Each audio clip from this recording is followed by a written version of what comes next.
Adolf Hitler. Es probablemente el hombre más vilipendiado de la historia. Desde 1945, los detalles del suicidio del Führer y el extraño recorrido que hicieron sus restos mortales han estado plagados de rumores, misterios y engaños. Soy el Dr. Mark Benecke. Acompáñenme a realizar una compleja investigación forense que nos llevará a desenterrar los restos de Hitler. Son preciosos, ¿no? Son muy bonitos. Desvelaremos secretos ocultos en un archivo de la KGB hace más de medio siglo.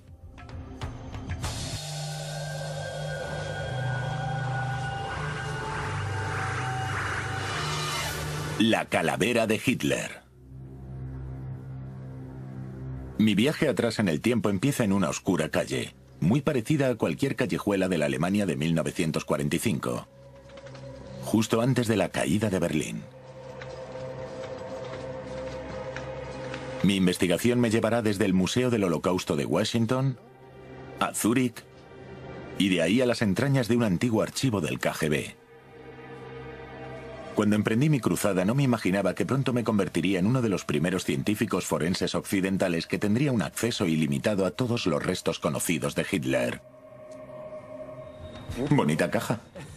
No creo que lo que contiene sea tanto.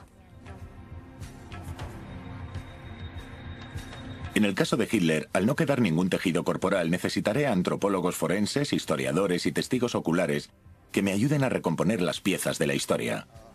Todo Berlín estaba bajo control ruso. Mi primer experto y testigo es el historiador Gerhard Weinberg, que lleva estudiando la figura de Hitler desde hace más de 30 años.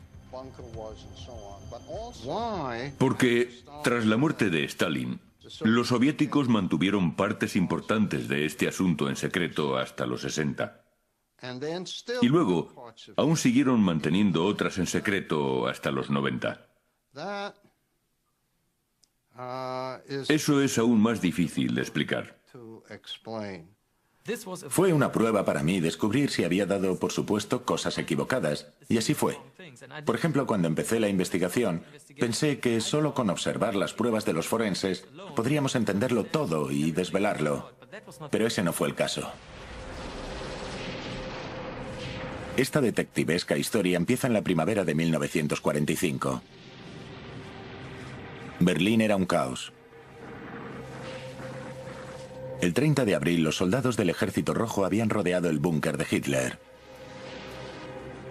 Mientras el Tercer Reich se desintegraba, el Führer se enterraba bajo la ciudad para orquestar el último acto de egocentrismo: su suicidio. 4 días después, un par de cadáveres que presentaban graves quemaduras fueron descubiertos por las tropas victoriosas fuera del búnker. Una autopsia practicada en secreto por los rusos identificaba a los muertos como Adolf Hitler y Eva Braun. Pero en lugar de presentar pruebas al mundo, el líder soviético, Joseph Stalin, las ocultó y dio alas a uno de los mitos que más han perdurado en los tiempos modernos. 40 años después de la muerte de Stalin, el Kremlin afirmaba haber encontrado la calavera y la dentadura de Hitler y su bella amante.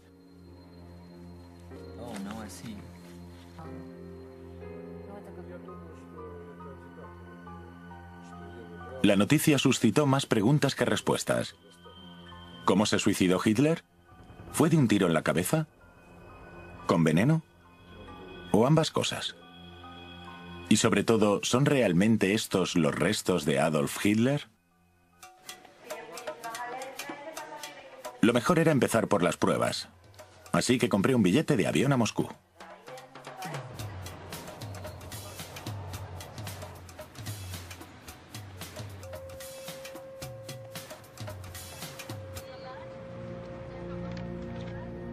Al principio, el científico que llevo dentro intentó permanecer impasible, pero cuanto más retrocedía en el tiempo, más difícil me resultaba ignorar la frialdad que emanaba el terrorífico legado que dejó atrás este hombre.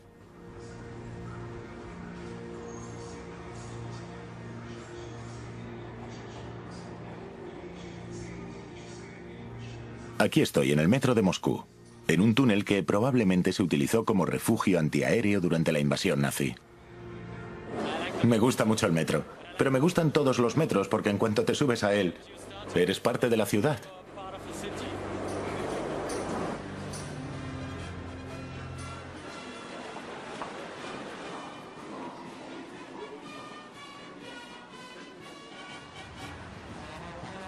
Como si hubiese estado premeditado, un desfile fascista me da la bienvenida a Moscú.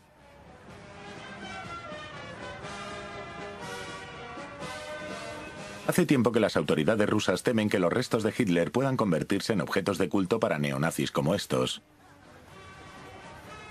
Esa es una de las razones por las que han mantenido escondidos los huesos del Führer durante tanto tiempo. En un país en el que el secretismo parece la política estatal, mi mayor reto será llegar a tener en mis manos dichas pruebas. Se nos plantea una interesante cuestión criminalista. ¿Hasta qué punto se ha llegado para custodiar sus restos? Es decir, ¿dónde han estado los objetos del caso? ¿Qué hicieron con ellos y por qué? Creemos que la calavera es la que corresponde a estos dientes, ¿no? Pero cuanto más a fondo lo analizas, más complejo se vuelve. Aquí dice mandíbula de Hitler, así que lo más probable es que pertenezca al informe médico. Cuando los rusos rodearon Berlín en abril de 1945, las batallas eran atroces. Hitler se negó a abandonar el Capitolio y se retiró a un complejo búnker a 15 metros por debajo de la Cancillería del Reich.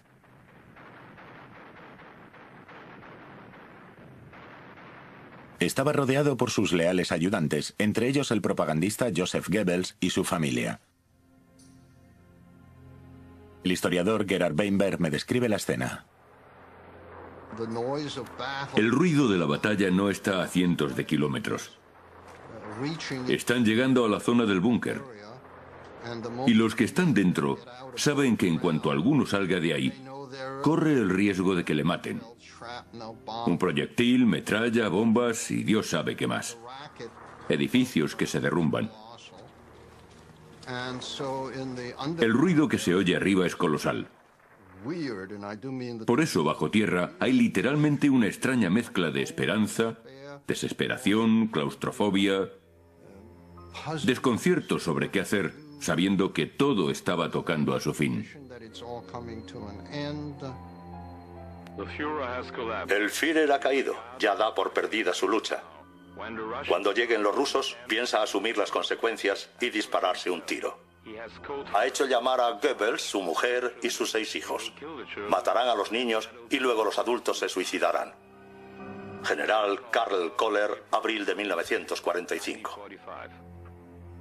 El 29 de abril, durante sus últimas horas en el búnker, Adolf Hitler contrajo matrimonio con su compañera Eva Braun. Ella también tenía intención de suicidarse. A modo de regalo especial antes de la celebración de la boda, cada uno le había dado al otro una cápsula de cianuro, lo que para cualquier persona normal sería un regalo muy insólito en una ocasión así. Poco después, Adolf y Eva se retiraron a sus aposentos privados y cerraron la puerta. En los años que han transcurrido después de la guerra, han surgido todo tipo de teorías sobre lo que pasó a continuación. No lejos del cadáver de Hitler, unos soldados rusos encontraron un doble de su cuerpo que en principio tomaron por el cadáver del dictador nazi. No era él, sino el doble de su cadáver. Un engaño ideado por los propios rusos que ayudaría a propagar el rumor de que, de algún modo, Hitler había sobrevivido a la guerra.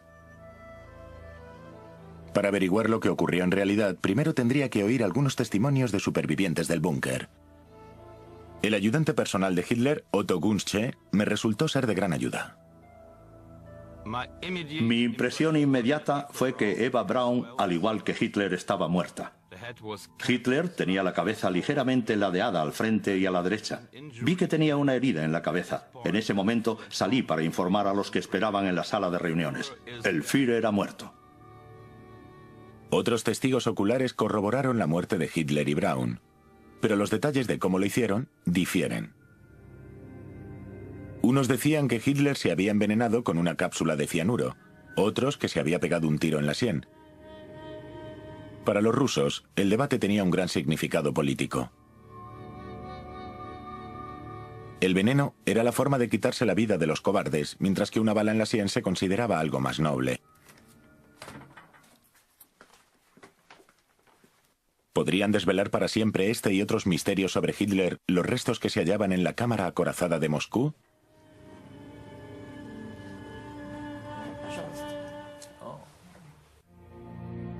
Los detalles del supuesto suicidio de Hitler, ya fuese envenenado o de un tiro, llevan muchos años sin estar claros. Soy el doctor Mark Benecke. Como científico forense, primero necesito hacerme una composición mental de los últimos días de Hitler en Berlín. Para ello acudo a la conservadora Elena Ginria, en el Museo de las Fuerzas Armadas de Moscú. Los soldados soviéticos expresaron sus sentimientos y su entusiasmo sobre su victoria en aquel momento. ¿Qué hay escrito en esta piedra de aquí? Kremela. Ah, sí. Bueno, eso significa el Kremlin. Los soldados escribieron: usted nunca había visto nuestro Kremlin. Pero el Reichstag, caput. Creo que la palabra caput la entiende todo el mundo. ¿La entiende todo el mundo y esto está bastante caput? Sí, está bastante caput. 1945 fue una fecha muy especial para la historia de este país y en la historia mundial, porque el 2 de junio de 1945... Elena me habló de dos veteranos del Ejército Rojo que fueron de los primeros en llegar al búnker de Hitler. Viven a las afueras de Moscú. Voy a ir a ver a Lev Besimensky, a ver si él puede decirnos algo original. Porque fue traductor durante la guerra. Siempre es bueno preguntarle a la gente que estuvo implicada porque... generalmente, cuando lo lees en libros, la historia suele tomar una dirección u otra. Y luego, cuando hablas con personas reales, descubres que escribieron algo absolutamente incierto a propósito. Generalmente, una conversación personal es mucho, mucho más útil. Lev Besimensky fue un soldado del frente de Berlín cuyo destino cambió para siempre tras hallar los restos de Adolf Hitler. Le pregunto a Lev cómo se vio implicado. Me enteré de la muerte de Adolf Hitler. Fue la noche del 30 de abril al 1 de mayo de 1945. En aquel momento, yo era oficial y traductor militar de la división del primer frente de Belarus. Esta división fue el primer grupo armado que tomó Berlín. La noche del 5 de mayo de 1945 llamaron a Besimensky para que le tradujera una carta al comandante en jefe del frente, Marshal Zhukov. Decía: nosotros, Goebbels y Bormann, le notificamos a usted, señor Stalin, como primer líder no alemán, que Adolf Hitler ha muerto. Y ese fue mi primer contacto con este, usted perdone, merdoso problema de la muerte de Adolf Hitler. Elena Resevskaya, que también trabajaba como traductora de ruso en el Resevskaya en aquel momento, vio cómo retiraban dos cadáveres carbonizados que ella creía que eran los cuerpos de Hitler y Eva Braun.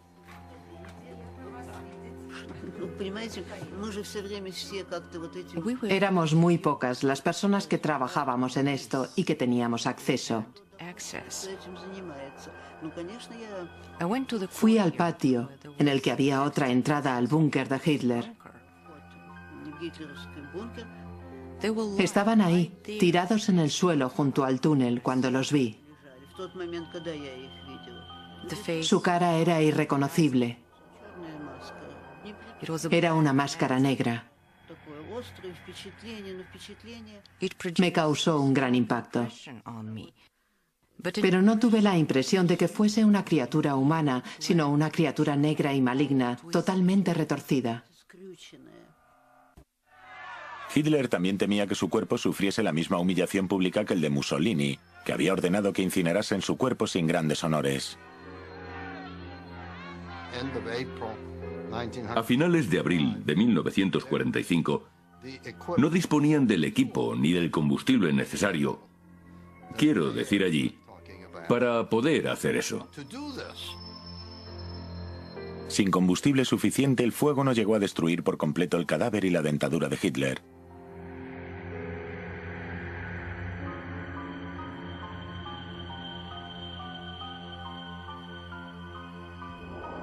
Elena era una miembro del equipo que asignaron para analizar las radiografías dentales de Hitler. Hoy esas radiografías han resultado ser cruciales para mi investigación, pero lo que realmente ocurrió con los restos del Führer continúa siendo un misterio para mí. Luego, les hicieron la autopsia a los cadáveres. Lo que hallaron fue recopilado en un informe. Un informe con muchas páginas que le presentaron a Stalin a principios de junio. En muchos aspectos importantes, la primera autopsia era una chapuza. Cualquiera habría dicho, bueno, eran gente terriblemente incompetente. No estoy dispuesto a tragarme eso. Pero hay que tener en cuenta que entonces se bebía mucho y que la mayoría de los soldados y oficiales, al final de aquella larga, amarga y sangrienta guerra, estaban mucho más interesados en divertirse y emborracharse que en mirar a su alrededor e intentar averiguar de quién era cada cadáver, basándose en la suposición de que si están muertos ya no nos harán daño. Y mañana, o el día en que haya dormido la borrachera, seguirán estando muertos. Así que no hay prisa. Por órdenes de Stalin, los cadáveres de Hitler y Braun, junto a los documentos oficiales de la autopsia, desaparecieron detrás del telón de acero.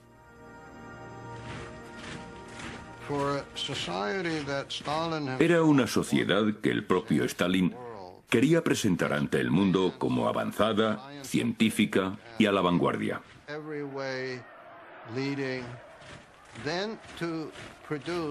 Sacar de repente a la luz unas autopsias que tenían defectos significativos no le debió parecer buena idea.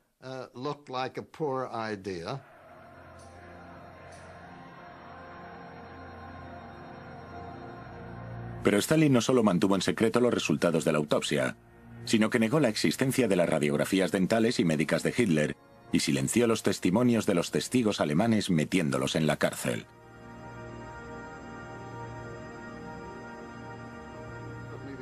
El historiador experto en Hitler, Gerhard Weinberg. Ocultar la realidad de la muerte de Hitler y la identificación, sobre todo mediante las pruebas dentales que corroborasen que era su cadáver, brindaba la oportunidad de hacer propaganda, afirmando que estaba vivo, y quería avisarles de ello a esos inútiles imperialistas americanos y británicos. Y así crecieron los rumores. Hitler en Argentina, Hitler en España. El mismo Stalin sugirió al general Eisenhower que el criminal de guerra número 1 había escapado a Japón en un submarino alemán. El mito de que Hitler había sobrevivido continuó incluso tras la muerte de Stalin. Finalmente, en 1968, Lev Bezimensky intentó aclarar los hechos en un libro titulado La muerte de Adolf Hitler, pero el KGB le obligó a omitir una importante información.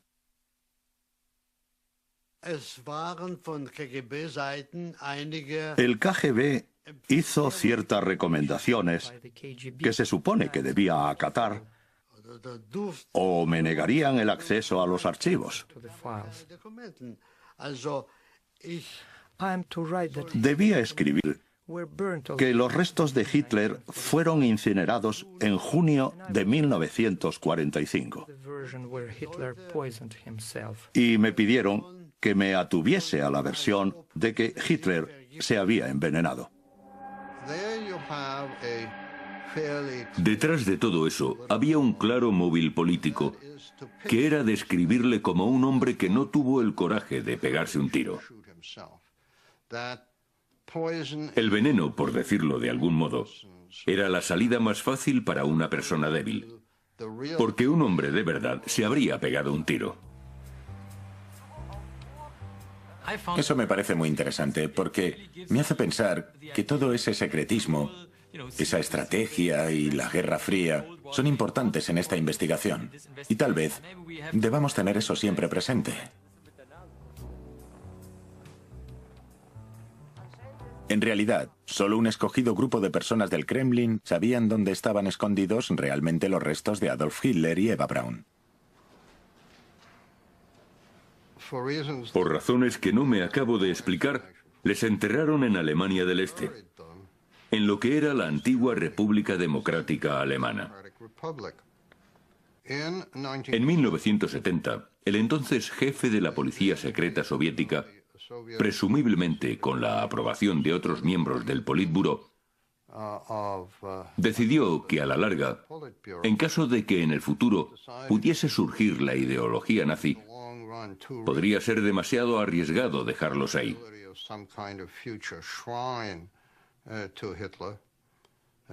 Así que literalmente desenterraron los cadáveres y se deshicieron de ellos.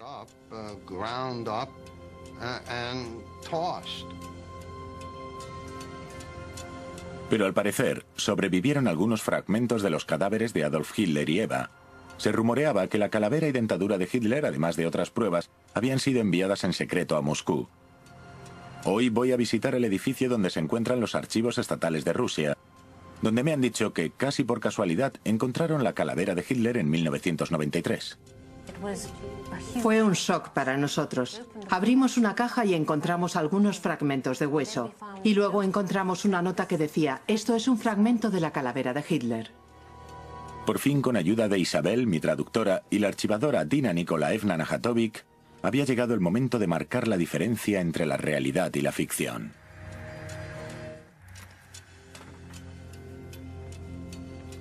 Aquí, en las entrañas del edificio del Archivo Estatal ruso, mis largos meses de investigación forense en torno a la muerte de Hitler iban a dar frutos.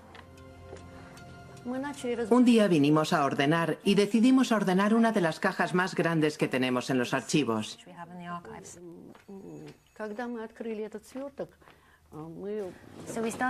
Empezamos a revisar unos documentos y no me canso de repetirlo, fue una gran conmoción para nosotros. Bonita caja. Abrimos una caja y encontramos algunos fragmentos de huesos. Y luego encontramos una nota que decía, estos son fragmentos de la calavera de Hitler. No me lo podía creer. Lo único que quedaba del hombre que provocó la guerra más sangrienta de la historia estaba en una caja para guardar disquetes. Un final justo a su medida, supongo. Parece un fragmento, ¿no? ¿Es el único fragmento que hay en el archivo? Soy el Dr. Marbenek, forense experto en casos fuera de lo común. De acuerdo. ¿Ha sido el sueño de su carrera el ver esto? Bueno, es muy interesante, pero un caso es un caso. ¿Puedo sacarlo? Gracias. Sí, realmente es la de Hitler. Esta calavera podría revelar muchas cosas. Es muy frágil. Sí, la trataré con cuidado. Incluso la causa de su muerte. ¿Qué dice ahí? Esto es un fragmento de la calavera. Y ahí está la fecha. Ya. ¿Está mirando el agujero de bala? Sí, estoy mirando el agujero de bala. ¿Estos son 2 agujeros de bala? ¿Qué les parece? El agujero de bala es visible, lo que corrobora los testimonios de quienes afirmaban que se disparó un tiro. También está claro que ha desaparecido una parte de la calavera, lo que coincide con el informe de la autopsia. Pero es muy interesante porque aquí se ven líneas que vienen de... Este podría ser el agujero de salida, no el de entrada, pero sí el de salida. Aunque a simple vista, esta persona recibió un disparo de bala en la cabeza, es demasiado pronto decir de quién era la calavera. En aquel momento, ni siquiera estaba seguro de su sexo ni de su edad. Solo para comparar las líneas de fractura. ¿Ve estas líneas de fractura? ¿Está seguro de que ese gran agujero es de una bala? ¿No podría deberse a los daños que sufrió? Es posible. Este lado está muy carbonizado y quemado. Las marcas de quemadura sirven para confirmar que, al igual que Adolf y Eva, la cabeza de esta persona tuvo que soportar un fuego intenso.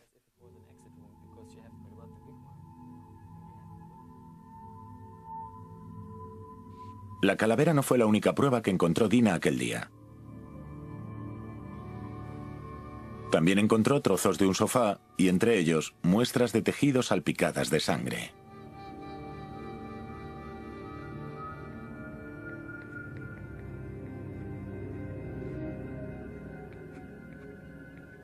Estas piezas parecen los reposabrazos, o quizás sean del fondo del sofá. Las manchas de sangre me interesaron mucho. Son manchas de sangre muy interesantes y diminutas. Tal vez la sangre fluyó hacia aquí abajo. Así que intentaré medirlas un poco y encontrar el ángulo de impacto. En realidad no intentamos sacar conclusiones solo a través de las manchas. También intentamos ver si coinciden con el informe criminalista y con todos los datos históricos con los que contamos. Lo más probable es que la tela sea la parte de debajo del sofá, pero aún no estoy seguro. En este caso, las manchas de sangre son muy difíciles de interpretar porque están muy descoloridas y parece como si las hubiesen lavado o algo así. Alrededor del 20 o el 30% de estas diminutas manchas están cortadas de la tela, así que supongo que alguien ya intentó determinar el grupo sanguíneo. Esta sangre podría ser de Eva Braun y de Adolf Hitler. No lo sabemos. Si de verdad quieres identificar a una persona, si esa es la única tarea o la más urgente, resulta útil saber el grupo sanguíneo. Ya que si lo sabes, porque figura en su historial médico, intentas confirmarlo. Teniendo en cuenta lo descoloridas que estaban las manchas de sangre en la tela, decidí probar a analizar las salpicaduras de sangre que había en los fragmentos del sofá. Si se podían analizar, los resultados no solo podrían coincidir con el grupo sanguíneo de Hitler, que era A, sino también confirmar la causa de su muerte. Si era la sangre de Hitler, habría que dar por hecho que su cuerpo sangró. Pero su cuerpo no habría podido sangrar por haber ingerido una cápsula de veneno, sino solo si se hubiese pegado un tiro. De vuelta en mi habitación del hotel aquella noche, los nervios no me dejaban dormir. Aquí estoy, de vuelta en mi preciosa, aunque un poco húmeda habitación de hotel. Bien, aquí tenemos... Eso es parte de la calavera. Me interesa sobre todo lo que hay aquí en el agujero. Por ahora soy uno de los pocos científicos occidentales a los que se les ha permitido acceder sin ninguna cortapisa a estos objetos. Tenía entre manos una fuente de pruebas que aún requerían un análisis más profundo. A continuación acordé reunirme en Washington con 2 colegas. Y de nuevo, cogí un avión. Es muy importante que hable con un antropólogo forense, porque he traído de Moscú por primera vez fotografías de alta resolución. Podíamos ampliarlas todo lo que quisiéramos y observar las líneas de fractura más finas. Eso puede indicarte algo sobre la edad de la persona o sobre el sexo de la persona. Eso es muy importante. Marilyn London es una antropóloga forense experta en determinar la edad y el sexo a partir de huesos antiguos. La especialidad de Michael Baden es la patología forense. Después de trabajar para el Departamento de Policía de Nueva York, ha visto de todo. Michael Baden es una persona muy interesante con la que hablar, porque tiene mucha experiencia en escenarios de crímenes y por eso puede aportar algo desde el punto de vista criminalista. Teniendo en cuenta que las muestras de salpicadura de sangre no revelaron nada, el análisis de la calavera que hagan Marilyn y Michael es crucial. Así que evidentemente salió por aquí. ¿Correcto? Sí, Por el bisel. sí. En cuanto orientemos el cráneo y veamos la dirección de la bala, es posible que la bala tomase un ángulo tan superficial que los gases se expandieran. Y está justo a lo largo de la sutura por donde sería más probable que se abriera el cráneo. Cuando un antropólogo observa una calavera, lo primero que tiene que hacer es un inventario del material óseo con el que se cuenta y tomar nota de todo lo que veas que te pueda ayudar a determinar, en primer lugar, la edad y el sexo. Como los hombres son más corpulentos, disponen de una mayor masa muscular para mover su esqueleto. Y al ser mayor la masa muscular, los ligamentos que la unen al cráneo son más largos, de modo que no podemos decir gran cosa sobre el sexo de este individuo, en base a lo que tenemos. Los parietales no proporcionan mucha información. La parte superior del hueso occipital no proporciona mucha información, así que... ¿Por qué salió la bala por ahí? ¿Por qué no pudo salir por cualquier otro lado? No lo sé. ¿Por qué se salvó esa parte? Sí, ¿por qué se salvó esa parte? No lo sé. Por desgracia, no tenemos los datos diagnósticos que se podrían utilizar para determinar la edad y el sexo por medio de la calavera. Lo que sí tenemos es la información de por dónde salió la bala. Si cogemos este cráneo y esta réplica de una pistola PKK Walter de 7,65 milímetros, y si Hitler se la hubiese metido en la boca para suicidarse y la hubiese sujetado hacia arriba y ligeramente inclinada a la izquierda, el recorrido encajaría. Habría entrado por el paladar, la parte superior de la boca, y habría originado una herida en el lugar por donde entró la bala que no se detectó en la autopsia debido a la carbonización. Y habría salido por esta zona oscura en la parte izquierda del cráneo. En el informe de la autopsia no se menciona el tipo de pruebas que se hicieron para detectar el cianuro. Solo dice que olieron el cianuro. Sí, pero no solo los rusos, sino las personas que había dentro del búnker. En el búnker lo olieron, pero eso es un poco engañoso porque solo alrededor de un 40% de las personas tiene la capacidad de captar ese olor, el resto no. Si tomó cianuro, ¿le habría dado tiempo a pegarse un tiro antes de morir? Marilyn había tocado uno de los puntos críticos de mi investigación. Sí. Cuando tomas cianuro, la corriente sanguínea lo absorbe, circula por ella y bloquea la capacidad de los glóbulos rojos para proporcionar oxígeno a los órganos. Los glóbulos rojos están llenos de oxígeno, pero no pueden llegar al cerebro y otros órganos, y eso es lo que causa la muerte. Porque morimos por asfixia interna y el proceso es muy rápido. Pero como mínimo tarda 1 minuto o 2, de modo que es posible meterse una cápsula en la boca, masticarla y pegarse un tiro mientras se absorbe. Entonces, en base a lo que ha visto y también por su experiencia como forense, ¿de quién cree que puede ser ese fragmento de hueso del que tenemos esas fotos en alta resolución? ¿Considera probable que sea una parte de la calavera de Hitler o le parece improbable? Creo que, en base a lo que hemos visto y a lo que tienen los rusos, en el momento actual no hay pruebas suficientes para decir que esos fragmentos de cráneo sean de Hitler. No hemos descartado que sea el cráneo de Hitler. Tal vez lo sea. Y sería interesante seguir investigándolo. Pero no creo que podamos afirmar a ciencia cierta que es un fragmento del cráneo de Hitler. Después de todos estos años, este fragmento de cráneo continúa ocultando su identidad. Pero mi investigación está lejos de haber acabado. Hay otras pruebas cruciales, entre ellas los supuestos dientes de Hitler que el KGB afirma haber guardado durante años.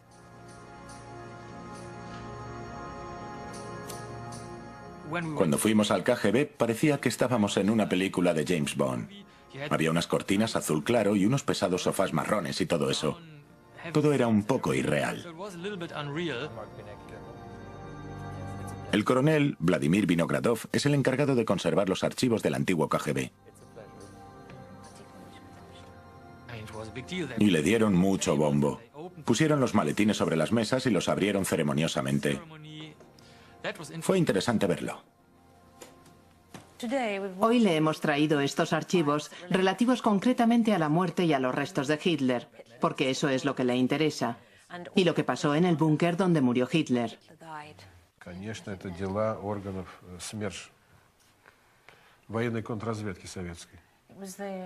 Fue el servicio secreto de la guerra, del ejército soviético, quien realizó la investigación. Sí. Ahora lo veo. En primer lugar, el 2 de mayo encontramos los cuerpos de la familia de Goebbels. A Goebbels le faltaba un miembro.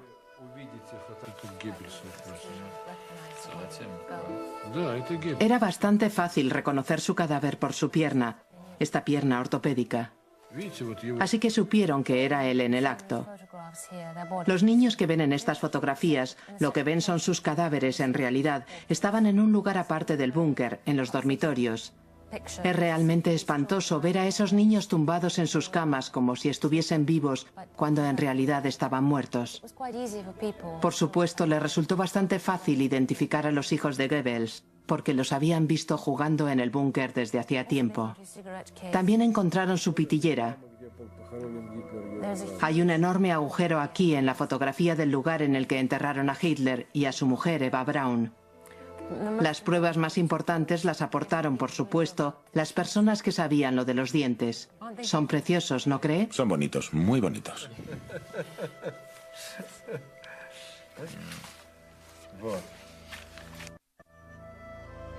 Me he traído una prueba de vital importancia para poderla comparar. Las radiografías dentales que Elena Resevskaya encontró en 1945.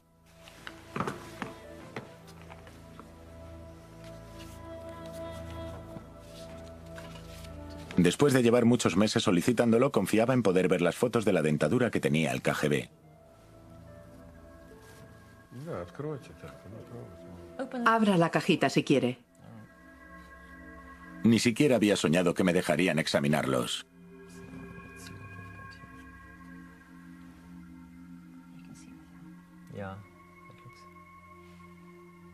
¿Qué ve? Bueno, los estoy viendo un poco aumentados, pero se ve el espacio entre los dientes. Está muy bien. Este es el puente que nos ayudó a hacer la identificación. En gran parte porque en una radiografía se puede ver este tipo concreto de puente. Nadie tiene uno igual. En los archivos dice que Hitler no quería seguir yendo al dentista y dijo: por favor, póngame un puente que me dure hasta el fin de mis días. Y así fue, evidentemente. Vamos allá. Este es el puente otra vez. El puente está aquí. Eso de aquí es la estructura, muy original. Y es la misma estructura que se ve en la radiografía. Es igual.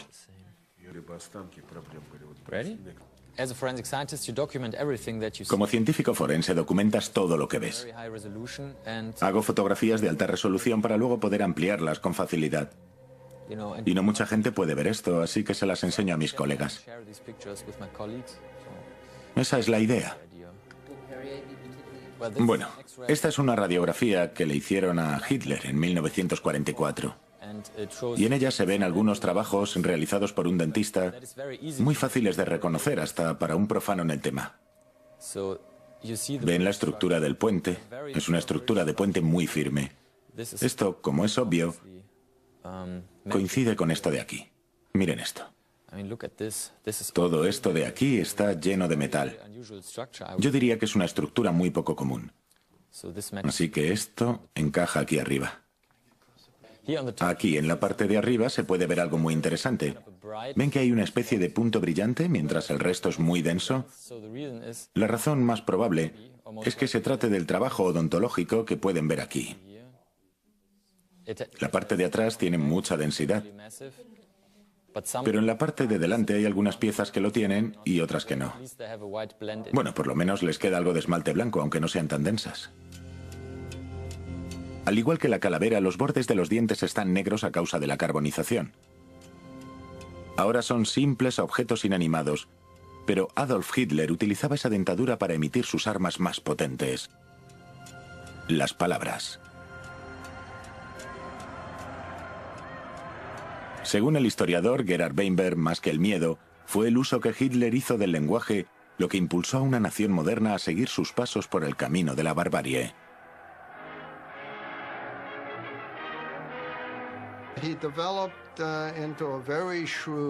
Se convirtió en un manipulador del pueblo muy hábil. Le resultaba sumamente fácil fascinar a un gran número de personas. Conseguía elevar su nivel de entusiasmo para que participasen en algunos de los actos horripilantes que le sugería. Y lo hacían con una entrega casi maníaca.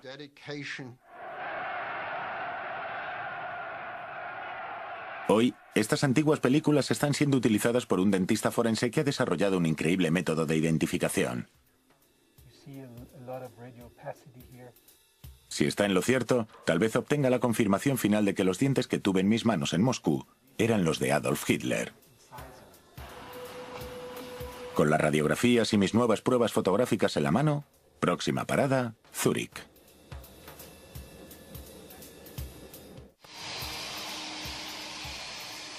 Hoy voy a visitar al dentista forense Michel Perrier, que afirma haber utilizado antiguas películas nazis para identificar los restos de Hitler.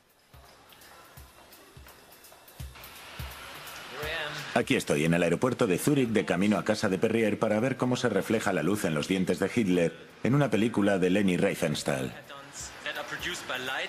Era una directora alemana. Rodó una película en la que se veía a Hitler poniendo caras raras todo el tiempo, sacando los dientes.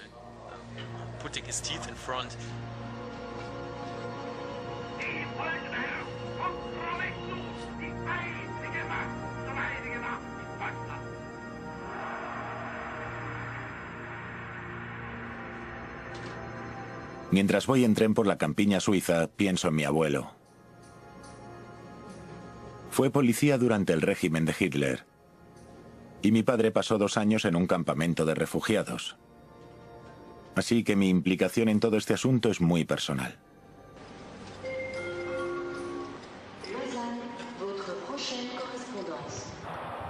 Pero para los científicos como yo y el doctor Perrier, en este caso se trata de llevar al límite las posibilidades de la investigación forense. ¿Sí? Hola, mucho gusto.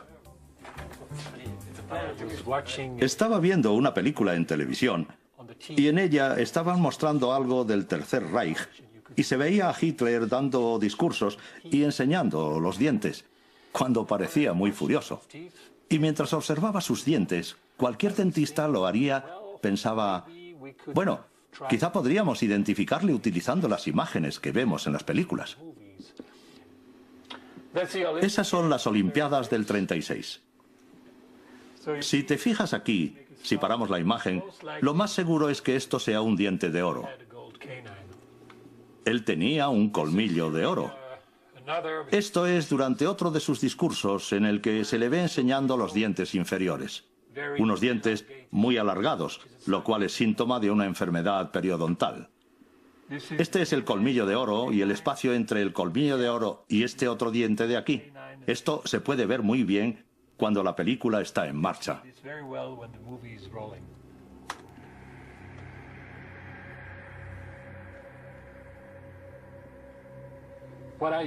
Lo que utilicé figuraba en el libro de Lev Besimensky y también utilicé las radiografías. Aquí se ve mucha opacidad a los rayos, lo que demuestra que ahí debió hacerse un buen puente. Porque todo lo que sea de oro o cerámica será opaco a los rayos y por tanto aparecerá en blanco en una radiografía. Y aquí se vuelve a detectar mucha opacidad a los rayos, lo que significa que debía llevar bastantes puentes. Un puente superior y 2 puentes inferiores. Del puente superior que se encontró es lo que llamamos corona-ventana, que también se ve muy bien en las fotos, que es simplemente esmalte rodeado de oro.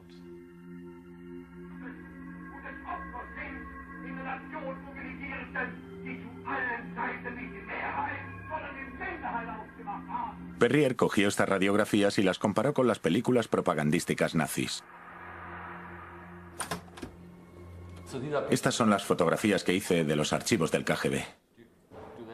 Midió los ángulos de reflexión de la luz cuando Hitler tenía mucho metal en la boca, así que tenía muy medido qué parte de sus dientes destellarían con la luz cuando moviese la cabeza y dependiendo de dónde vinieran las luces.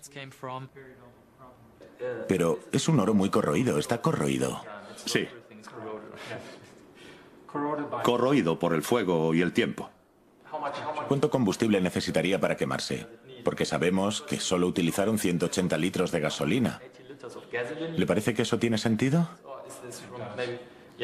Lo tiene. No solo estaba la gasolina, sino los bombardeos. Porque cuando quemaron esos cadáveres fuera del búnker, estaban bombardeando. Era en plena caída de Berlín, así que todo estaba unido. Después de dejar a Perrier, sentí que acababan de encajar las últimas piezas del puzzle. La investigación de Perrier es muy interesante porque realmente aporta algo. Hay tanta gente que cree en teorías de conspiración y todo eso, así que se puede decir que todo está falsificado. Pero Perrier encontró algo totalmente independiente y nadie pudo falsificar esas pruebas. No se puede falsificar una película de Leni Riefenstahl de Hitler dando un discurso. Es imposible falsificar sus dientes en esa película. Perrier simplemente dibujó el trazo final que dio sentido a todo. Los dientes de Hitler eran los dientes de Hitler. Pero la historia de la calavera es diferente. Las pruebas que existen son menos convincentes. Para obtener una prueba concluyente desde el punto de vista de un científico forense, sería de gran ayuda poder relacionar la calavera en la que vemos el agujero de salida de la bala con los dientes. Porque sabemos que los dientes son de Hitler, y si pudiésemos vincular el cráneo a ellos sería algo que definitivamente desvelaría el misterio. El mejor modo de vincularlos es comparar el ADN del cráneo con los dientes. Pero Moscú hizo que tuviese que detener mi investigación. Mi solicitud de poder extraer una muestra de ADN de la dentadura de Hitler ha sido rechazada. Al final, este fragmento de cráneo continúa guardando sus secretos. Tal vez sea para bien.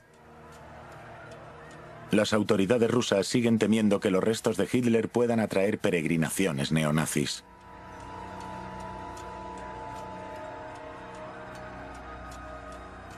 Mucho después de su muerte, el legado de odio que dejó Adolf Hitler sigue vivo.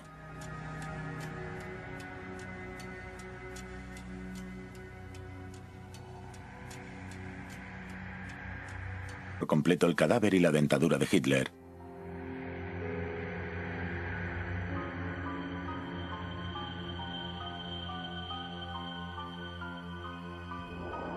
Elena era una miembro del equipo que asignaron para analizar las radiografías dentales de Hitler. Hoy esas radiografías han resultado ser cruciales para mi investigación, pero lo que realmente ocurrió con los restos del Führer continúa siendo un misterio para mí. Luego, les hicieron la autopsia a los cadáveres. Lo que hallaron fue recopilado en un informe. Un informe con muchas páginas que le presentaron a Stalin a principios de junio. En muchos aspectos importantes, la primera autopsia era una chapuza. Cualquiera habría dicho, bueno, era gente terriblemente incompetente. No estoy dispuesto a tragarme eso. Pero hay que tener en cuenta que entonces se bebía mucho.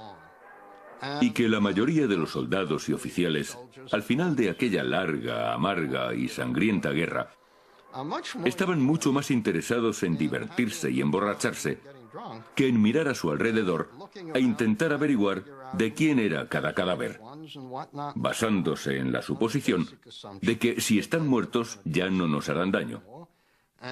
Y mañana, o el día en que haya dormido la borrachera, seguirán estando muertos. Así que no hay prisa. Por órdenes de Stalin, los cadáveres de Hitler y Braun, junto a los documentos oficiales de la autopsia, desaparecieron detrás del telón de acero.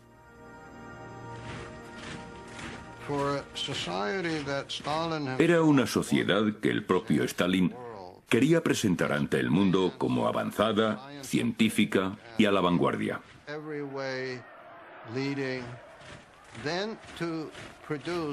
Sacar de repente a la luz unas autopsias que tenían defectos significativos no le debió parecer buena idea.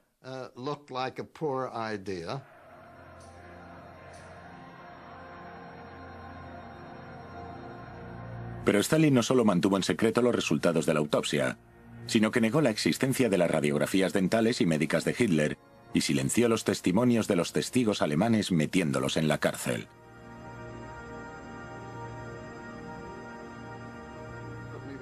El historiador experto en Hitler, Gerhard Weinberg, Ocultar la realidad de la muerte de Hitler y la identificación, sobre todo mediante las pruebas dentales que corroborasen que era su cadáver. El mito de que Hitler había sobrevivido continuó incluso tras la muerte de Stalin. Finalmente, en 1968, Lev Besimensky intentó aclarar los hechos en un libro titulado La muerte de Adolf Hitler. Pero el KGB le obligó a omitir una importante información.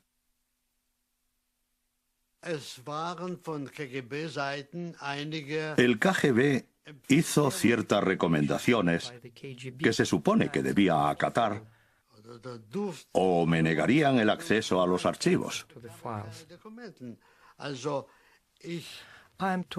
Debía escribir que los restos de Hitler fueron incinerados en junio de 1945.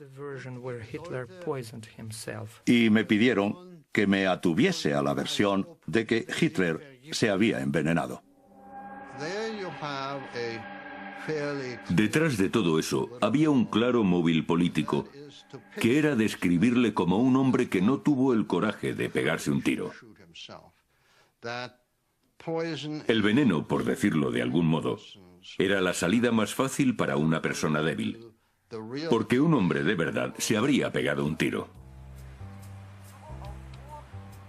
Eso me parece muy interesante porque me hace pensar que todo ese secretismo, esa estrategia y la Guerra Fría son importantes en esta investigación. Y tal vez debamos tener eso siempre presente. En realidad, solo un escogido grupo de personas del Kremlin sabían dónde estaban escondidos realmente los restos de Adolf Hitler y Eva Braun. Por razones que no me acabo de explicar, les enterraron en Alemania del Este, en lo que era la antigua República Democrática Alemana. En 1970, el entonces jefe de la policía secreta soviética, presumiblemente con la aprobación de otros miembros del Politburó, decidió que a la larga, en caso de que en el futuro pudiese surgir la ideología nazi, podría ser demasiado arriesgado dejarlos ahí.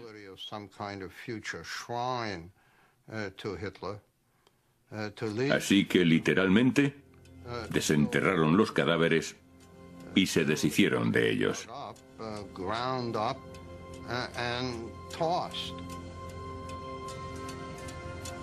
Pero al parecer, sobrevivieron algunos fragmentos de los cadáveres de Adolf Hitler y Eva. Se rumoreaba que la calavera y dentadura de Hitler, además de otras pruebas, habían sido enviadas en secreto a Moscú. Hoy voy a visitar el edificio donde se encuentran los archivos estatales de Rusia, donde me han dicho que, casi por casualidad, encontraron la calavera. Ahora son simples objetos inanimados, pero Adolf Hitler utilizaba esa dentadura para emitir sus armas más potentes: las palabras. Según el historiador Gerhard Weinberg, más que el miedo, fue el uso que Hitler hizo del lenguaje lo que impulsó a una nación moderna a seguir sus pasos por el camino de la barbarie.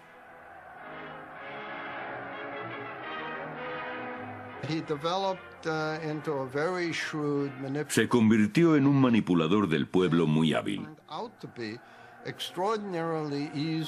Le resultaba sumamente fácil fascinar a un gran número de personas. Conseguía elevar su nivel de entusiasmo para que participasen en algunos de los actos horripilantes que le sugería. Y lo hacían con una entrega casi maníaca.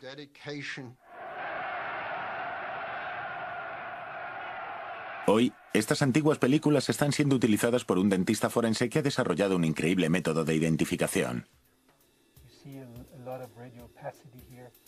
Si está en lo cierto, tal vez obtenga la confirmación final de que los dientes que tuve en mis manos en Moscú eran los de Adolf Hitler. Con las radiografías y mis nuevas pruebas fotográficas en la mano, próxima parada, Zúrich.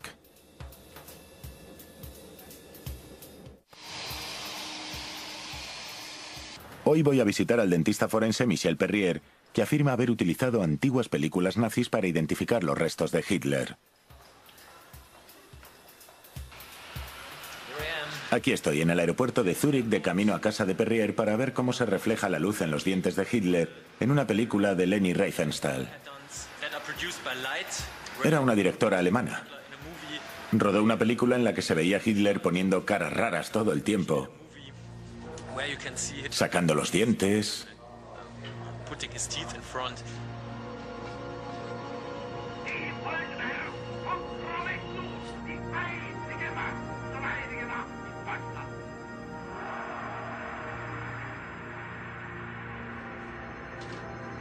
Mientras voy en tren por la campiña suiza, pienso en mi abuelo. Fue policía durante el régimen de Hitler. Y mi padre pasó 2 años en un campamento de refugiados. Así que mi implicación en todo este asunto es muy personal.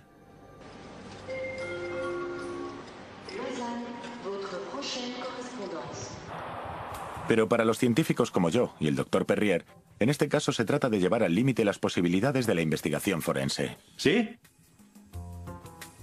Hola, mucho gusto. Estaba viendo una película en televisión. Encontró en 1945.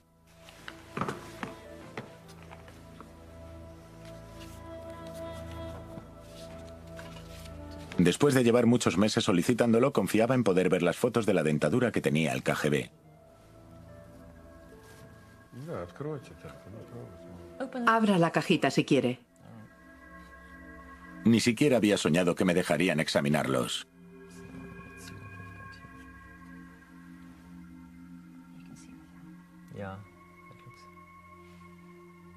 ¿Qué ve? Bueno, los estoy viendo un poco aumentados, pero se ve el espacio entre los dientes. Está muy bien.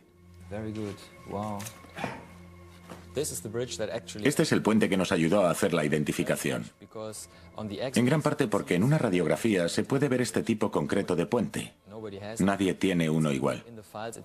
En los archivos dice que Hitler no quería seguir yendo al dentista y dijo: por favor, póngame un puente que me dure hasta el fin de mis días. Y así fue, evidentemente. Vamos allá.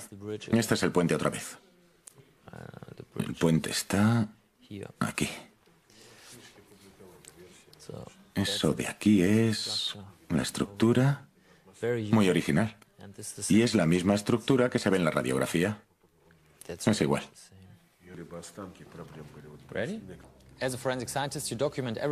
Como científico forense documentas todo lo que ves. Hago fotografías de alta resolución para luego poder ampliarlas con facilidad. Y no mucha gente puede ver esto, así que se las enseño a mis colegas.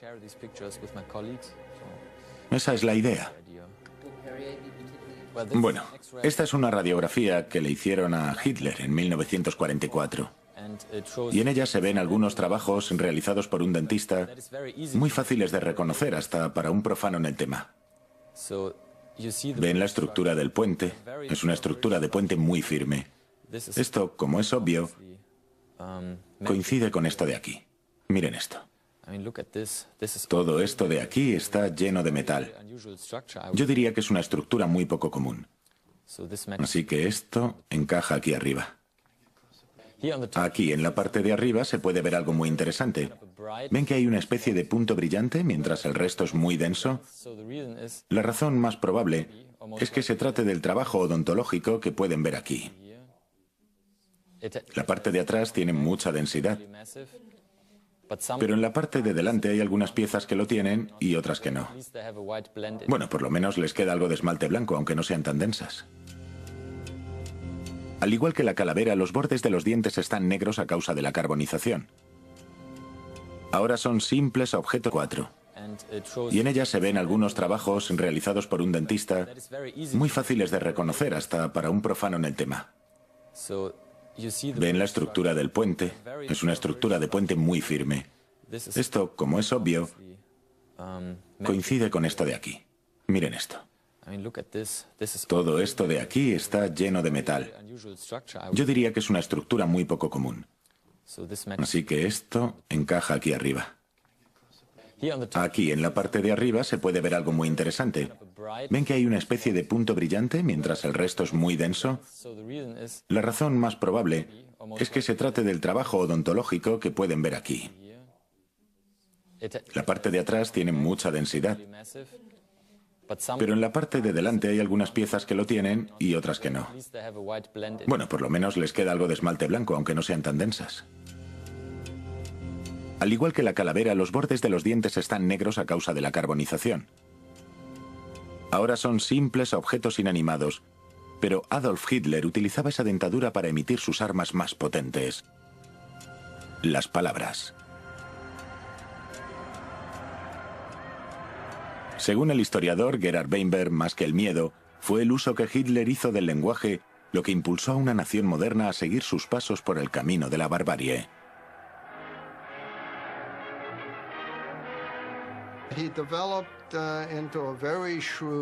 Se convirtió en un manipulador del pueblo muy hábil. Le resultaba sumamente fácil fascinar a un gran número de personas. Conseguía elevar su nivel de entusiasmo para que participasen en algunos de los actos horripilantes que le sugería. Y lo hacían con una entrega casi maníaca.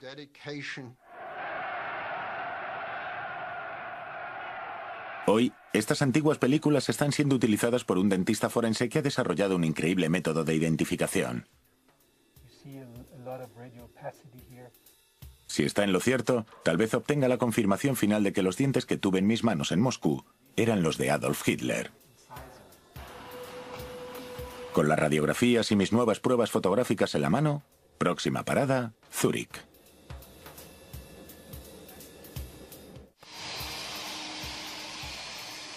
Hoy voy a visitar al dentista forense Michel Perrier, que afirma haber utilizado antiguas películas nazis para identificar los restos de Hitler. Aquí estoy, en el aeropuerto de Zúrich, de camino a casa de Perrier, para ver cómo se refleja la luz en los dientes de Hitler en una película de Leni Riefenstahl. Era una directora alemana. Rodó una película una ocasión así. Poco después, Adolf y Eva se retiraron a sus aposentos privados y cerraron la puerta. En los años que han transcurrido después de la guerra, han surgido todo tipo de teorías sobre lo que pasó a continuación. No lejos del cadáver de Hitler, unos soldados rusos encontraron un doble de su cuerpo que en principio tomaron por el cadáver del dictador nazi. No era él,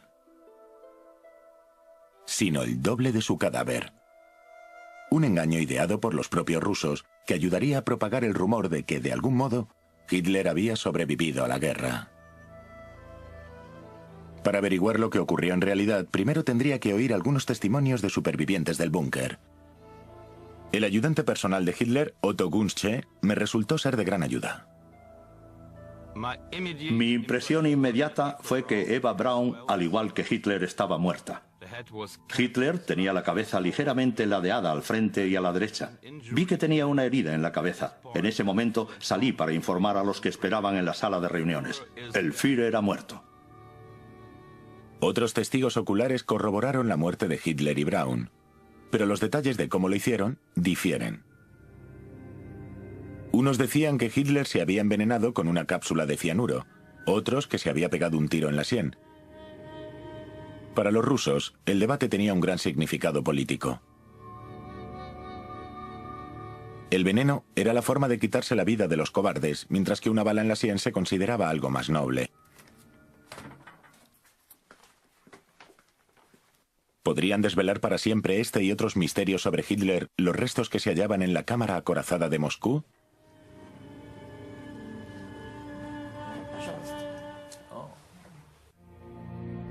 Los detalles del supuesto suicidio de Hitler, ya fuese envenenado o de un tiro, llevan muchos años sin estar claros. Soy el doctor Mark Benecke. Como científico forense, primero necesito hacerme una composición mental de los últimos días de Hitler en Berlín. Para ello acudo a la conservadora Elena Ginria, en el Museo de las Fuerzas Armadas de Moscú. Los soldados soviéticos expresaron sus sentimientos y su entusiasmo sobre su victoria en aquel momento. ¿Qué hay escrito en esta piedra de aquí? Kremela. Ah, sí. Bueno, eso significa el Kremlin. Los soldados escribieron: Usted nunca había visto nuestro Kremlin. Pero el Reichstag, caput. Creo que la palabra caput la entiende todo el mundo. ¿La entiende todo el mundo y esto está bastante caput? Sí, está bastante caput. Aquí estoy, en el metro de Moscú, en un túnel que probablemente se utilizó como refugio antiaéreo durante la invasión nazi. Me gusta mucho el metro, pero me gustan todos los metros porque en cuanto te subes a él, eres parte de la ciudad.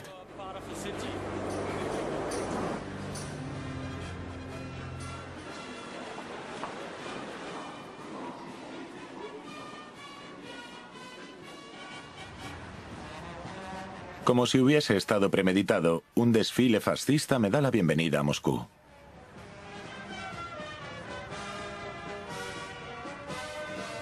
Hace tiempo que las autoridades rusas temen que los restos de Hitler puedan convertirse en objetos de culto para neonazis como estos.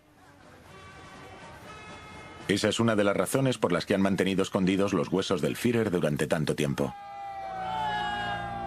En un país en el que el secretismo parece la política estatal, mi mayor reto será llegar a tener en mis manos dichas pruebas. Se nos plantea una interesante cuestión criminalista. ¿Hasta qué punto se ha llegado para custodiar sus restos? Es decir, ¿dónde han estado los objetos del caso? ¿Qué hicieron con ellos y por qué? Creemos que la calavera es la que corresponde a estos dientes, ¿no? Pero cuanto más a fondo lo analizas, más complejo se vuelve. Aquí dice mandíbula de Hitler, así que lo más probable es que pertenezca al informe médico. Cuando los rusos rodearon Berlín en abril de 1945, las batallas eran atroces. Hitler se negó a abandonar el Capitolio y se retiró a un complejo búnker a 15 metros por debajo de la Cancillería del Reich.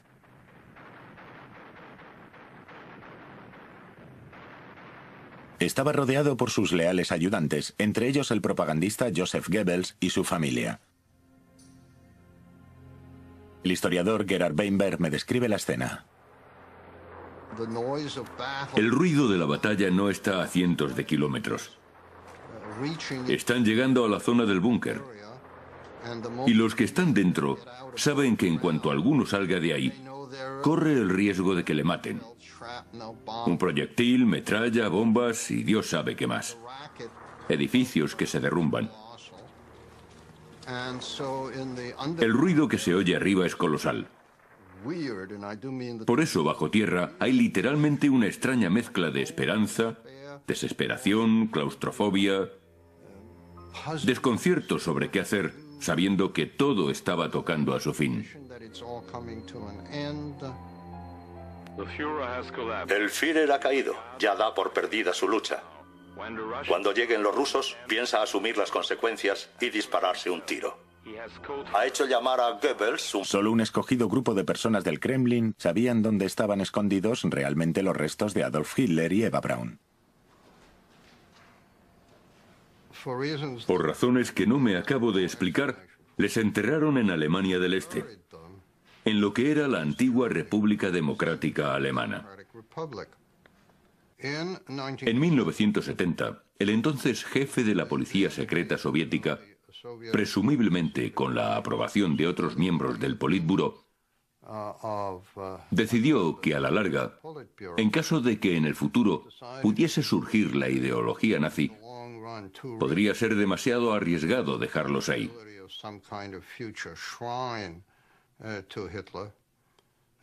Así que literalmente desenterraron los cadáveres y se deshicieron de ellos.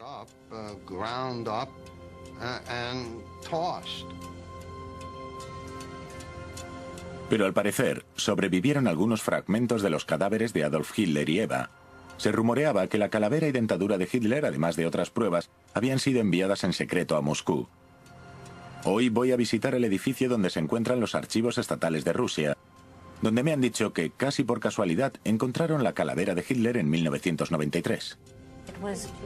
Fue un shock para nosotros. Abrimos una caja y encontramos algunos fragmentos de hueso. Y luego encontramos una nota que decía, esto es un fragmento de la calavera de Hitler. Por fin, con ayuda de Isabel, mi traductora, y la archivadora Dina Nikolaevna Najatovic, había llegado el momento de marcar la diferencia entre la realidad y la ficción.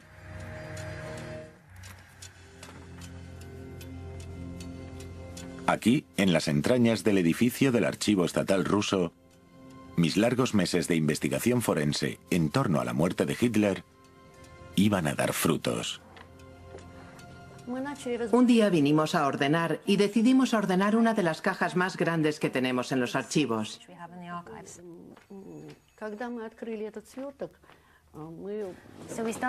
Empezamos a revisar unos documentos y no me canso de repetirlo, fue una gran conmoción para nosotros.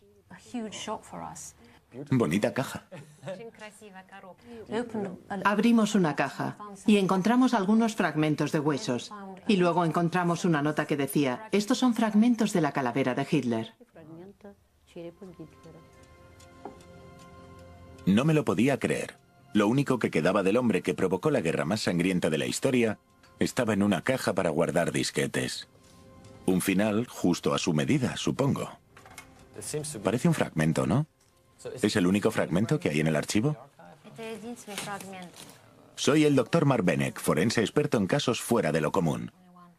De acuerdo. Me interesa sobre todo lo que hay aquí en el agujero. Por ahora soy uno de los pocos científicos occidentales a los que se les ha permitido acceder sin ninguna cortapisa a estos objetos.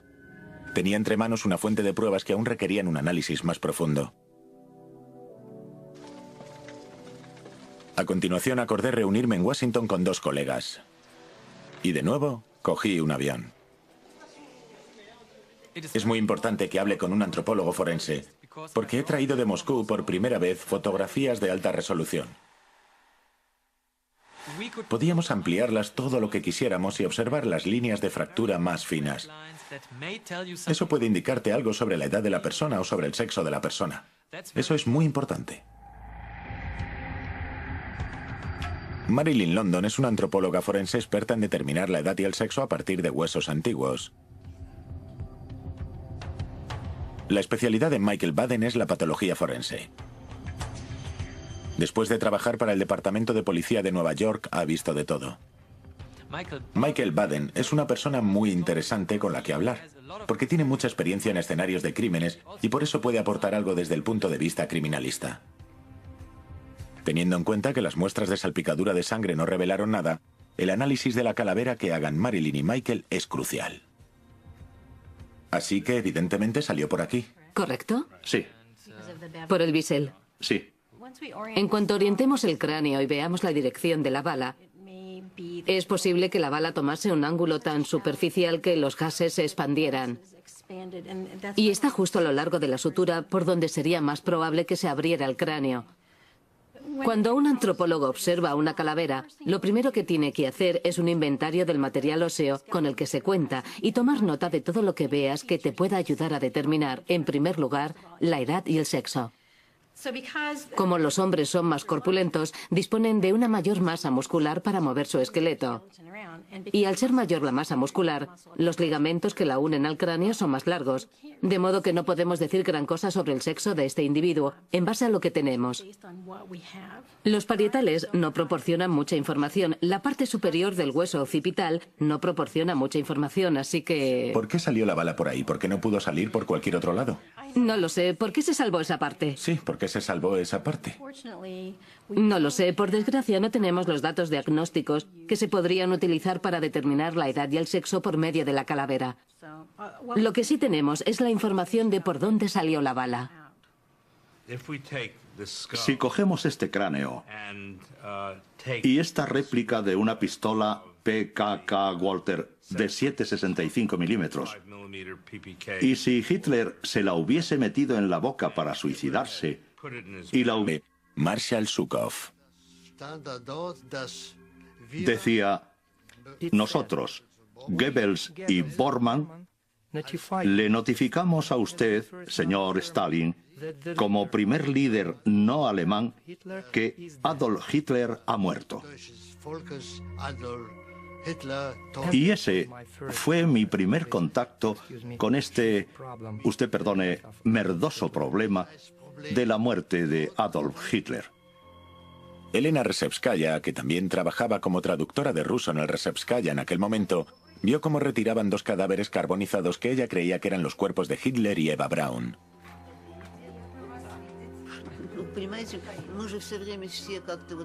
Éramos muy pocas las personas que trabajábamos en esto y que teníamos acceso. Fui al patio, en el que había otra entrada al búnker de Hitler. Estaban ahí, tirados en el suelo junto al túnel, cuando los vi. Su cara era irreconocible. Era una máscara negra. Me causó un gran impacto. Pero no tuve la impresión de que fuese una criatura humana, sino una criatura negra y maligna, totalmente retorcida. Hitler también temía que su cuerpo sufriese la misma humillación pública que el de Mussolini, que había ordenado que incinerasen su cuerpo sin grandes honores. A finales de abril de 1945, no disponían del equipo ni del combustible necesario, quiero decir allí, para poder hacer eso. Sin combustible suficiente, el fuego no llegó a destruir por completo el cadáver y la dentadura de Hitler.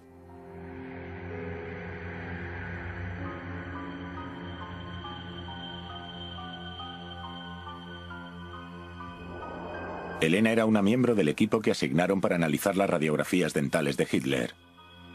Hoy esas radiografías han resultado ser cruciales para mi investigación, pero lo que realmente ocurrió con los restos del Führer continúa siendo un misterio para mí.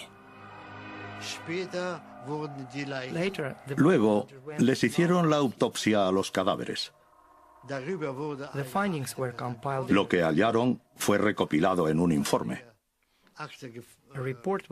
Un informe con muchas páginas que le presentaron a Stalin a principios de junio.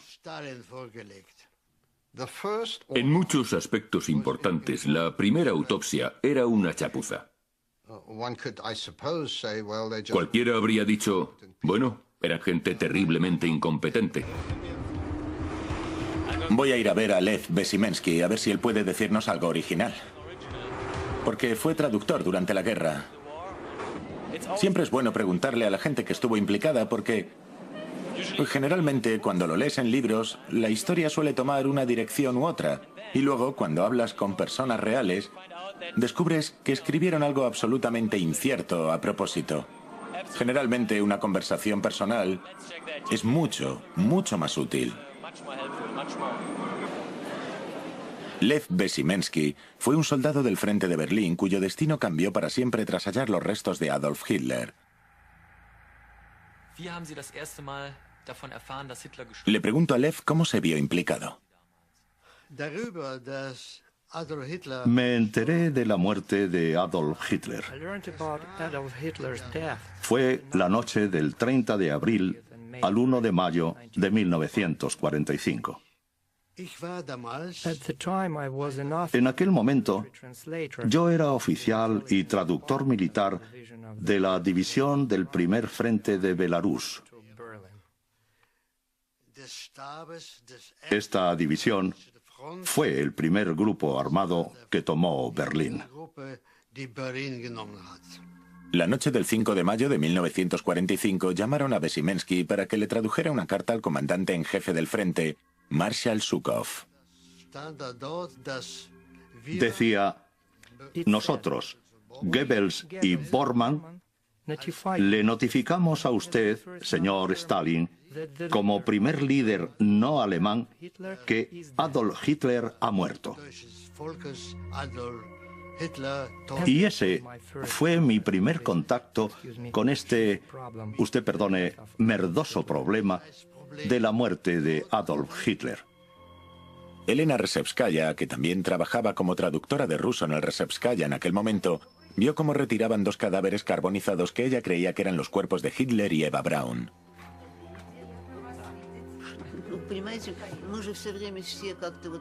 Éramos muy pocas las personas que trabajábamos en esto y que teníamos acceso.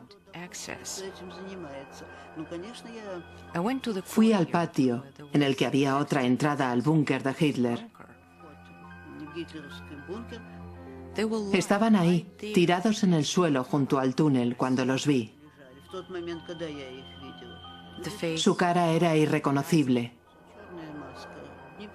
Era una máscara negra. Me causó un gran impacto. Pero no tuve la impresión de que fuese una criatura humana, sino una criatura negra y maligna, totalmente